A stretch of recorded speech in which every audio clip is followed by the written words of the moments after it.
Hi everyone, and welcome to the training videos. This section is going to be the opening section and then kind of just things throughout the day that need to be done. And there's also going to be a closing section. So make sure to watch both sections of the training videos.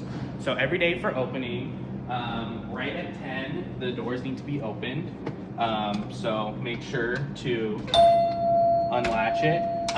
For the other two doorways, there is a flip on the top of this that you have to flip up and down to unlock and lock it.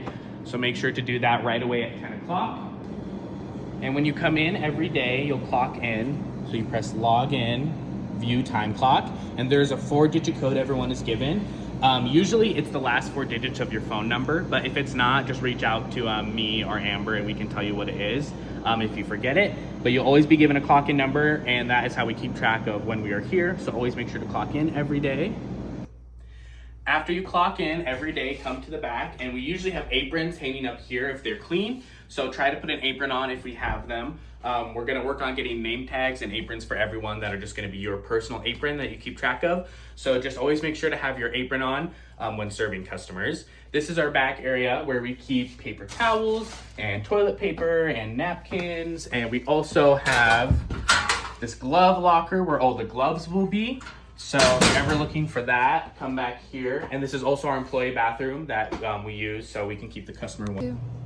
This is our back area where we have our chip boxes, and we keep our plastic containers up here, and the baskets for grilled cheese and extra cups for gelato.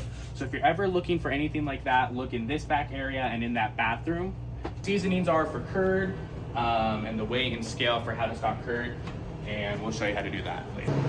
This is our walk-in freezer. It keeps all of our soda, and we have all the extra cheese in here. This is where we keep our soup buckets, and it's also where the cheese goes at the end of the night. So actually, we will take these and put them on the carts so we can get it ready for the day.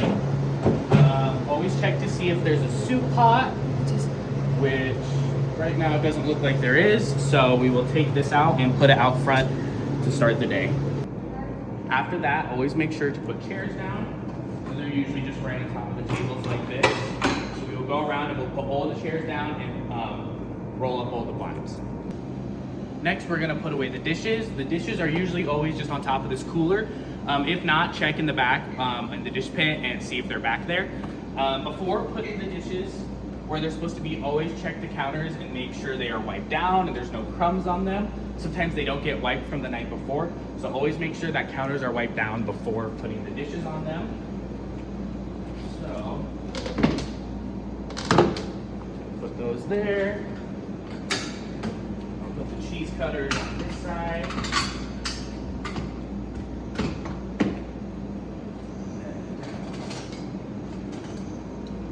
We have our knives. Butter knife, other knife, and then we have, I usually just put that right there. Also, first thing in the morning, if the grills have not been turned on, make sure they're turned on. These take a while to heat up, so sometimes if they don't get turned on and we don't know about it, it's really inconvenient. So always make sure the grills are turned on and that there's water in the soup pot and that we're turning it on so it can start warming up.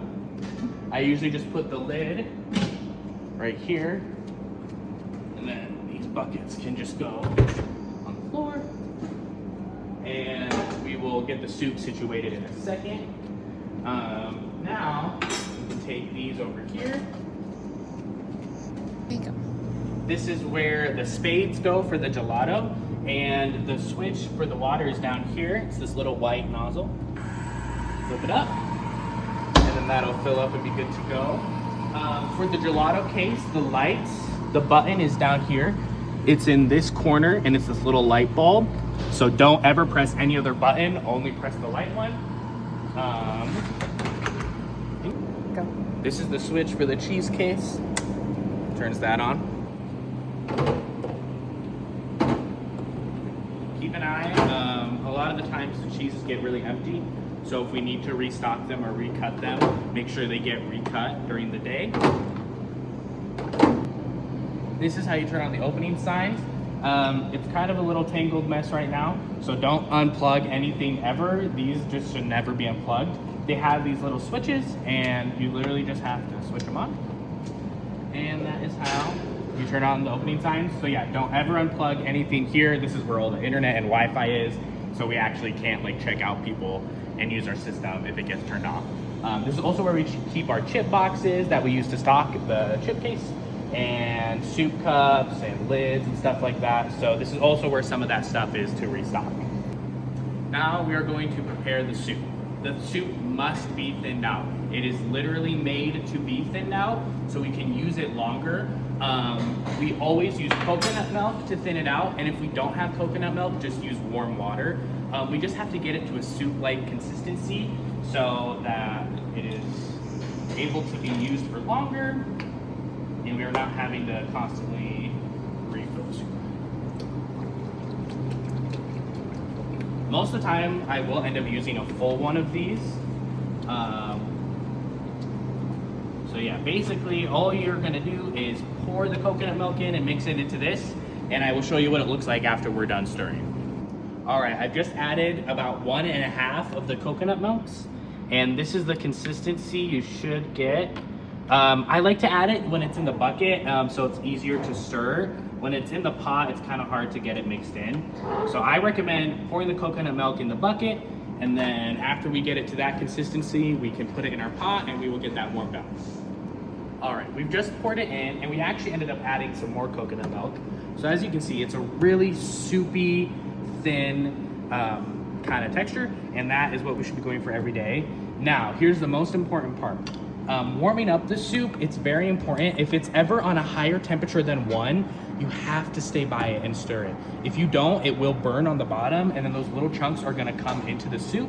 And it's either gonna do that, or it's just gonna burn the soup and it's gonna taste really gross. So always make sure that if you are stirring it higher than the setting 1, you are standing right by it and you are continuously stirring it. You are making sure to get the stuff on the bottom and lift it back up to the top. And yeah, so really make sure that you are always standing by it to get it heated up. I understand in the mornings, you're trying to get other stuff done. So just try to, if you need to leave it, put it on 1, and then every time you walk by it, try to give it a stir, just so it doesn't burn to the bottom. But yeah, so always try to make sure to keep a good watch on it so we're not burning a bunch of soup. All right, the next important thing we're gonna do is we're gonna text Russ. This is the work phone. The password is just 00000. And then in the text messages, it's a pinned message and it says Russ. So it's always important that we are making sure to text him how much bread is up front, how much soup is up front in the pot, and then how much is in the freezer and how much is in the bucket in the freezer if we have it. So we're gonna look and we're gonna see, okay, it looks like there is like 1-ish loaf left over. We just filled up the soup pot, and then we have half of a bucket left. So we will take this to the back. This is the freezer. It's where we keep all of our bread. Usually what we try to do is we try to have Albertsons on this bottom shelf, and then if we have Russ bread, we'll keep it up here. We're trying to use the Albertsons bread first because we noticed that it tends to mold quicker than Russ bread. So we are actually gonna pull some out, and anytime you pull bread out of the freezer, you need to text Russ. He just needs to be updated, and he needs to know how much exactly is in the freezer and how much exactly is up front. So it's very important that we're very accurate when we're texting Russ about how much bread we have. What do you think? All right, now we're going to restock drinks. So always make sure that at the beginning of the day, drinks, chips, and curd get stocked. A lot of the times they won't get stocked for the closing, so we have to make sure to get them stocked back up. As you can see, we have a section for water, and then we have all of our sodas. We used to sell milk, but now we are not selling it anymore, so don't worry about that. So yeah, all you're gonna do is you're basically gonna count what we need, and then we're gonna take the cart in the back and we're gonna roll everything up at once so we can just restock it all at once. All right, so what I just did was I went in the walk-in freezer and I put all the drinks that I needed onto my cart, and then I wheeled it out here and I filled it up. We're gonna pan to each cooler section, and this is what it should look like. If you need to pause the video to see what it should look like, you can do that. So yeah, basically this is what drinks should look like every time they're restocked. If we have them, a lot of the times we will be out of stuff. So just try to do your best with what you have. All right, we've also stocked chips. What we did is we took those boxes from the closet and we filled this up. This should be 5 per section. And this is what it should look like when you're done stocking it. Go. All right, this is how you package curd. There's a little sticker right here that says how much you need to put in the actual containers. For medium curd, it's 0.65, and for large curd, it's 1.22. So basically what you do is these containers are usually in the walk-in freezer in the back next to where the drinks are. So pull from the freezer. Try to use the older curd first, and then if there's a bucket that's less full, always use that first. So we're going through the containers and washing them when we need to. So yeah, basically put it in there, fill it up, get it to 0.65, and then for large curd, same thing, you just fill it up. We always keep 10 medium curd and then 10 large curd as well in the case.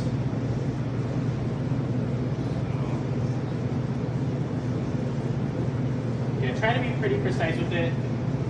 You know, once you do that, we usually have lids up here.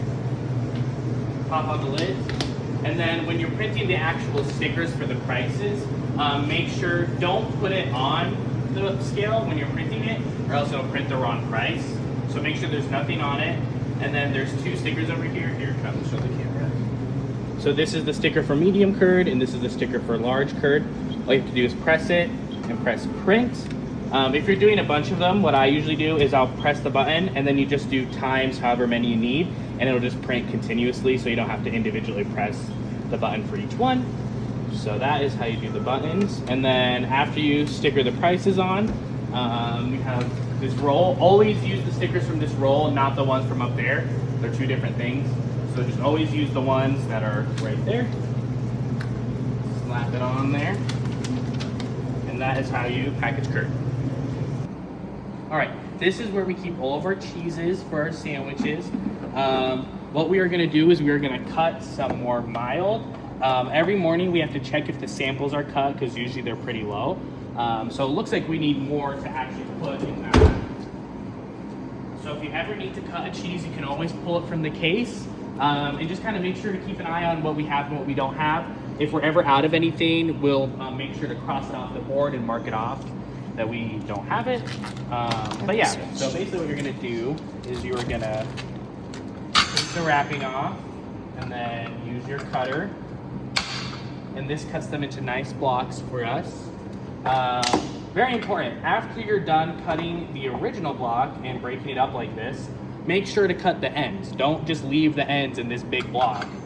Take the time, cut them and throw them in.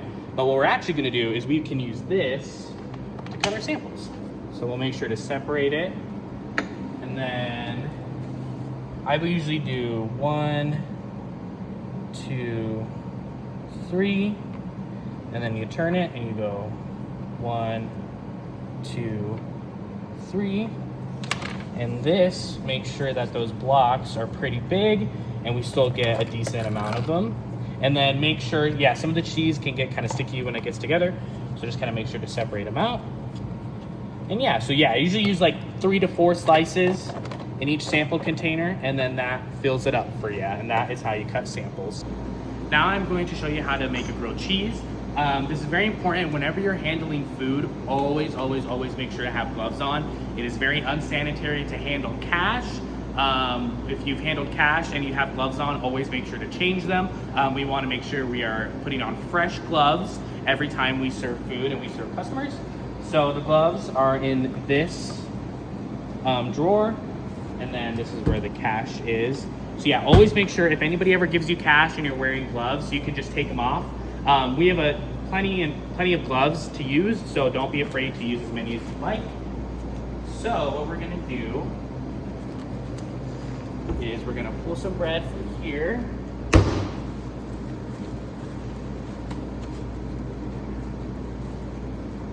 So we have our butter over here, and what this does is it actually heats up the butter. It looks like we gotta put some more in there. So we'll take our butter, we'll toss it in there, and this will actually heat it up so that when we do butter the bread, it just goes nice and easy on the bread.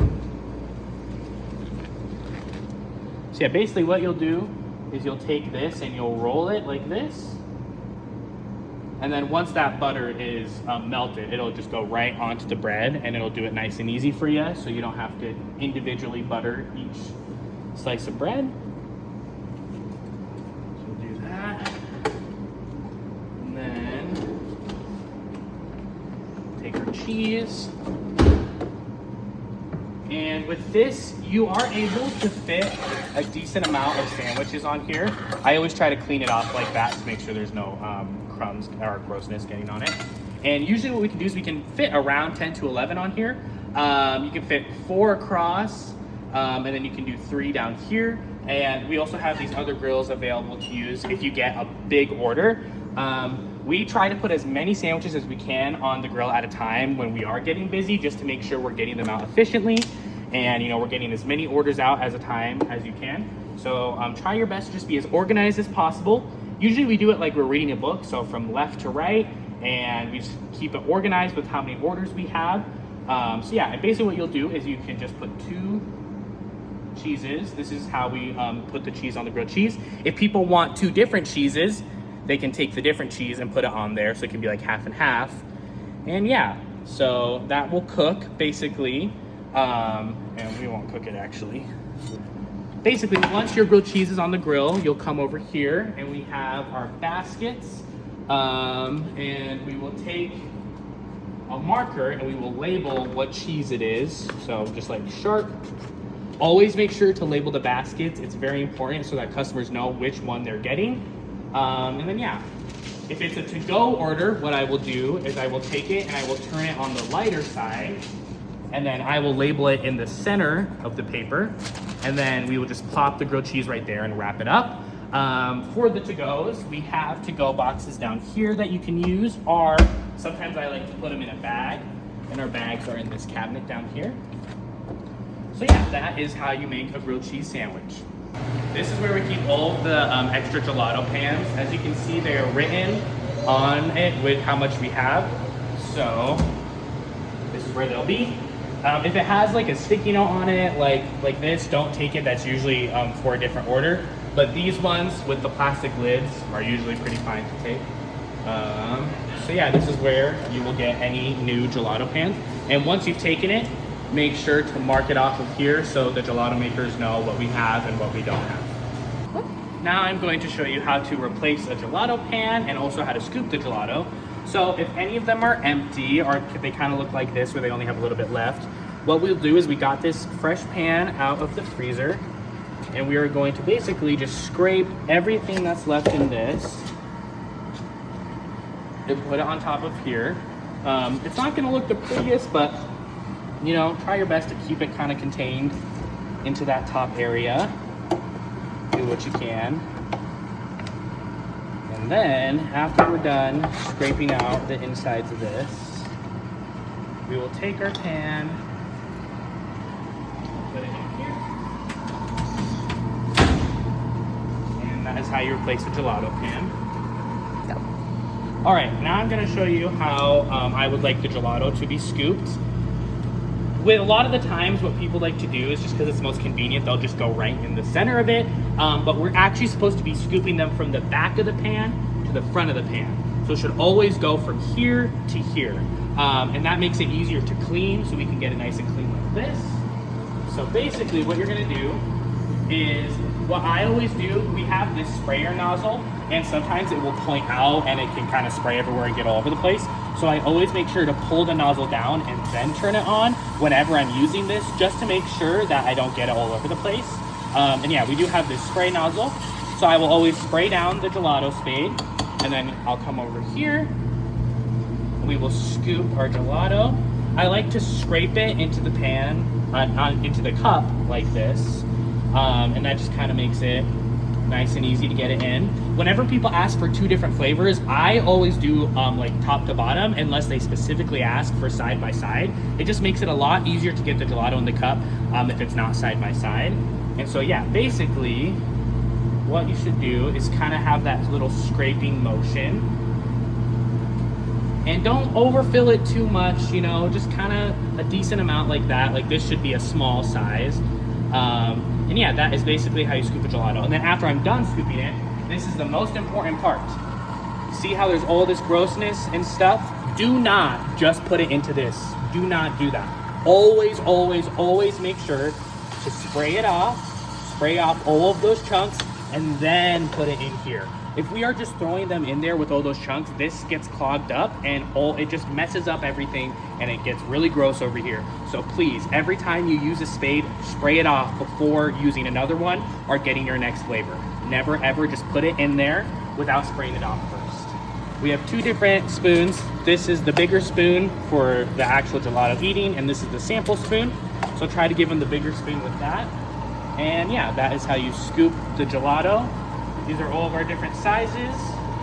And then usually if we have cones, they will be down here in these boxes. And yeah, so that will be, if we have cones, they'll be down there. And then cones and cups are the same price. There's not a different price for those. So yeah, that is basically how you scoop the gelato. The most important things to remember, always in between gelato flavors, spray off the spade and put it back in here. Make sure to be scooping from the back to the front. And a lot of the times if we're having like a big group of people, what I will do is I will scoop the gelato, hand it out to the customer, and then take a second to put it in and put that whatever flavor it is into the system. Just to make sure we're keeping track of everything they got. It's very important for our inventory. So it's totally okay if you need to take a second in between customers to put it in the system and then go back to serving people. And so yeah, that is how you scoop the gelato. This is for the music for the store. This is the remote for the big TV. And then the remotes for the little TV are in here and they're labeled top and bottom. These remotes should never leave these drawers. You can turn something on and you can turn on what you like and then immediately put it back in. We got to make sure not to be losing these. For music, we just ask that you keep it clean. No music videos, no swearing, just clean playlists. I usually play like Michael Jackson or Taylor Swift. So just, clean music that is agreeable for people. And make sure, I usually put the volume around 20 to 15. It really shouldn't be going past that. We don't want to be blasting music and having a disruptive space for customers. So that is how you do the music. Go. This is our square system. It's divided into sections. So we have the keypad, and this is where you put in like individual prices if you need to. This is the library where everything is. This is the gelato section, the grilled cheese section, the curd section, and then we won't be using the milk section anymore. But basically, in the library section, this is where we keep our discounts. So if there's ever a discount you need to give out, it'll be in here. We've started doing, let me see if there's any down. Yeah, there's not any in here, but usually the coupon will have a little code in the top corner of it, and it should match up with this. So you'll see like 310.6. So if they do have a code, make sure to match it up with the code that's on the discount section. And then this is also where the employee, friends, and family discount will be. Always make sure to use that. Don't use Justin's discount or anything. And then we also do have a missionary discount and then a veterans discount as well if people ask for it. And then this is the gelato section. It has all the different gelatos, and you just click on the flavor, click on which size, add it in. It'll add right in there. This is the grilled cheese section. It has the individual grilled cheese, individual soup, the normal lunch special, the can of soda, and then the chips. And then LSC is gonna be the lunch special with chips, and LS2 is gonna be the lunch special with 2 sandwiches. So make sure you're making sure that you put in that distinction. And then this is the curd section with the large curd, medium curd, and then the cheese orphans. And if you ever can't find anything, we do have a search bar. The search bar is usually how we will put in the blocks of cheese. So you would just type in the cheese flavor like smoked chipotle, it'll pop right up, and you just tap it, it goes right in. So yeah, that is how you use our square system. All right, so that is basically how you do all the opening jobs that I expect you to do. We also have this list of side work right here, and this should be getting done throughout the day. A lot of it is pretty self-explanatory, but if you need help with it, always feel free to ask your coworkers. And you can always text me and reach out to me if you ever have any questions. So yeah, that is basically how you do all the opening jobs for the store. Make sure to watch this section and the closing section as well for the training videos and for the quiz.